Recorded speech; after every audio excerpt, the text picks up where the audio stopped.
प्रदेश Congress committee के अध्यक्ष गोविंद डोटासरा जी, सम्मानित मंच, बड़ी संख्या में पधारे कांग्रेस के कार्यकर्ता। आज से 10 साल पहले नरेंद्र मोदी जी बहुत लंबे चौड़े अपनी भाषणों में जिक्र करा करते थे कि विदेशी धन जो देश से बाहर गया हुआ है वह देश में लेकर आएंगे और 15-15 लाख रुपए में हर परिवार को देंगे, न खाएंगे न खाने देंगे। तो पिछले 10 वर्षों के अंदर इस देश के अंदर, देश की सरकार के अंदर अगर दुनिया में सबसे ज्यादा कहीं भ्रष्टाचार हुआ है तो भारत में। तो अलग बात है कि जिन संस्थाओं की जिम्मेवारी है इन भ्रष्टाचार जो हुआ है उसको उजागर कर उनके खिलाफ कार्रवाई करनी, वो संस्थाएं भी इसके अंदर लिप्त हो चुकी। देश में क्या हालात, हर क्षेत्र के अंदर एकाधिकार बनाने का प्रयास किया जा रहा है और सिर्फ 2 उद्योगपति जिनका नाम जब लेते हैं संसद के अंदर तो भारतीय जनता पार्टी के तमाम मंत्री और सांसदों को बहुत तकलीफ होती है। प्रशासन से भी ये बोला जाता है पुराने कितने रिकॉर्ड इस संसद के अंदर कोई देखना चाहे तो देख ले। कई दफे उस वक्त पूंजीपतियों के संदर्भ के अंदर इस बात का उल्लेख होता था, टाटा और बिरला। कभी भी किसी संसद ने उसकी आपत्ति नहीं करी। पर ये आपत्ति क्यों कर रहे हैं, इस बात को समझने की आवश्यकता है, क्योंकि ये इनके साथ में है, इनके जो कृत्य है ये छुपाना चाहते। हर क्षेत्र के अंदर आज कोयले में क्या हालात बना रखी है, कोयला आयात कौन कर रहा है? अडानी। और हर राज्य सरकार को विवश किया जाता है कि कुछ प्रतिशत वो आयातित कोयला ही उस बड़े दरों के अंदर उनसे खरीदा जाए।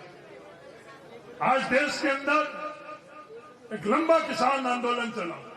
लंबे किसान आंदोलन के अंदर किसानों के मजबूती के लिए, के हक और अधिकार के लिए किसान संघर्ष कर रहे थे। आज इस देश का दुर्भाग्य है कि इस देश के अंदर जो न्यूनतम गेहूं का अगर स्टॉक होना चाहिए वो 138 लाख टन होना चाहिए, वो आज के समय के अंदर सिर्फ 75 लाख टन रह गया। 16 वर्षों के अंदर देश के अंदर। और ये स्टॉक करना किससे करवा रहे हैं? नरेंद्र मोदी जी की सरकार अडानी को साइलोज देकर अडानी स्टॉक कर रहे हैं।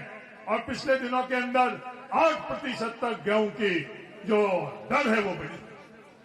गेहूं के अंदर अडानी, कोयले में अडानी, पोर्ट में अडानी, एयरपोर्ट में अडानी, हर क्षेत्र के अंदर अडानी कैसे इस देश को लूटे।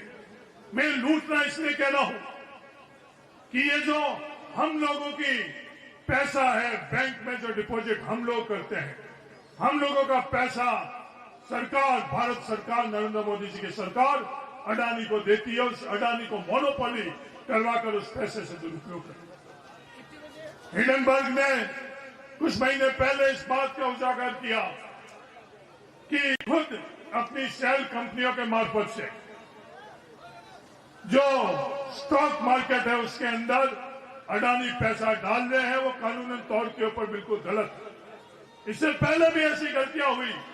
हर्षद मेहता ने ये गलती करी थी तो उस वक्त भारत सरकार ने जेपीसी का गठन किया और दूध का दूध और पानी का पानी हुआ। दोषी जितने भी थे उनके सबके खिलाफ कार्रवाई की। सुप्रीम कोर्ट ने आदेश दिया कि इसकी जांच सेबी करे, पर सेबी चुप मौन, ये जांच क्यों नहीं करनी थी? वो पूरी देश और दुनिया को लिए बहुत बड़ा प्रश्न था। हमारे देश के अंदर इसके बारे में जांच और खोज होनी चाहिए, पर सभी संस्था मौन है। सभी संस्था A1 और A2 के साथ में है, निष्पक्ष नहीं रही।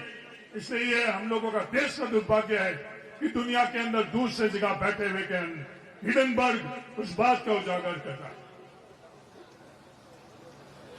ये घोटाला है क्या? जो बाहर जो शेल कंपनी है, जो अवैध कंपनी है, जिनमें काला धन रखा जाता है, वो खुद कंपनी का मालिक और कोई नहीं है, गौतम अडानी का भाई है। और उस कंपनी के अंदर और किसी का पैसा नहीं है। सेबी के चेयरमैन का खुद का माधवी भुज और उसके पति का पैसा लगा हुआ है और उसी पैसे से वो अडानी के स्टॉक, इस स्टॉक मार्केट के अंदर स्पेकुलेशन करते हैं। जो स्टॉक की कीमत होनी चाहिए उससे कई गुना ज्यादा वो स्टॉक की कीमत आगे बढ़ाई रहे हैं और उसमें आखिर में नुकसान किसका होगा? उसमें आखिर नुकसान देश का होगा। उन तमाम जो स्टॉक मार्केट के अंदर जो खातेधारक है उन सब लोगों का होगा। तो आज इस देश की अर्थव्यवस्था के खातिर आज वो बहुत बड़ा भ्रम फैला रहे हैं कि देश की आर्थिक ताकत को कमजोर करने के लिए ये विवाद किया जा रहा नहीं। देश की आर्थिक ताकत को मजबूत करने के लिए, उस आधार को मजबूत करने के लिए, दूध का दूध पानी का पानी करने के लिए जिसने भी गलत कृत्य किए हैं, चाहे आज सरकार खुद की मदद से किया हो, उनके खिलाफ अगर कोई से हम लोगों को न्याय मिल सकता है, देश को न्याय मिल सकता है, वो जेपीसी के माध्यम से न्याय मिल सकता है। और डरो मत, राहुल गांधी जी जो बात कर रहे हैं वो भारतीय जनता पार्टी की सरकार पर लागू होगी। 2G के संदर्भ में इसी तरह की मांग विपक्ष और देश के अंदर उठी तो उस समय की तत्कालीन सरकार मनमोहन सिंह जी ने वो केस दर्ज करा। उसके ऊपर सियासत भारतीय जनता पार्टी विपक्ष ने बहुत करी। फिर आखिर में क्या हुआ? किसी भी प्रकार का भ्रष्टाचार नहीं दिखा। और जब भ्रष्टाचार नहीं दिखा तो आज भारतीय जनता पार्टी और उनके सहयोगी दल इस 2G के संदर्भ में कुछ बात नहीं कर रहे। अगर कुछ गलती नहीं है तो डरो मत भारतीय जनता पार्टी, नरेंद्र मोदी जी। अगर गलती है तो उसको स्वीकार करो और दंड दो। भविष्य के अंदर इस देश की जनता की ताकत से जिसने भी देश की ताकत को, धन को, दौलत को लूटा है उसके खिलाफ कार्रवाई होगी।